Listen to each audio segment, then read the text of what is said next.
தூக்கத்தின் நடுவே செய்ய வேண்டிய அமலை பற்றி நம்ம பார்க்கலாம். இரவு தூக்கத்தின் போது நடுவில் நாம் எழுவோம். அதற்கு சில காரணங்கள் இருக்கலாம்.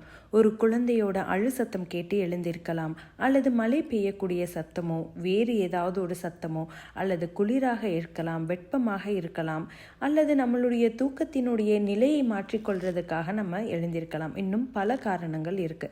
அப்படி கண் விழித்தவுடனே அந்த மனிதன் நேரத்தை பார்க்காமல் அவனுடைய மொபைல் ஃபோன் எடுத்து என்ன செய்தி வந்திருக்கு அப்படின்ட்டு எதுவும் தேடாமல், அதாவது கண் விழித்தவுடன் முதல் வேலையாக அல்லாஹ்வை நினைத்து இந்த அமலை அவன் செய்ய வேண்டும்.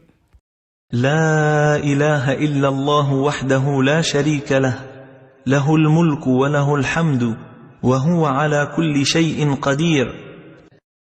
சுப்ஹானல்லாஹ் வல்ஹம்துலில்லாஹ்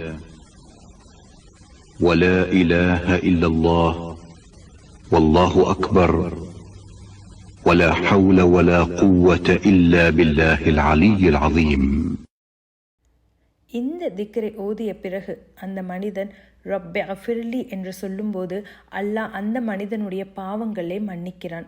அதை தொடர்ந்து அந்த மனிதன் துஆ கேட்கும்போது அல்லாஹ் அவனுடைய துஆவை ஏற்றுக்கொள்கிறான். இதை பற்றி நபி ஸல்லல்லாஹு அலைஹி வஸல்லம் சொல்லும்போது, யார் இந்த திக்ரை ஓதி பிறகு அல்லாஹ்விடம் பாவ மன்னிப்பு கேட்டு பிறகு அவனுடைய தேவையை துஆ கேட்கிறானோ அல்லாஹ் அவனுடைய துஆவை ஏற்றுக்கொள்கிறான் அப்படின்னு சொல்றாங்க. இன்ஷா அல்லாஹ் இந்த திக்ரை நாம் மனனம் செய்வோம். தூக்கத்தின் இடையிலும் அல்லாஹ்வையே நினைக்கக்கூடிய ஒரு சிறந்த அடியானாக நாமும் இருப்போம். ஜஸாக்கல்லாஹு கைரன் கசீரா.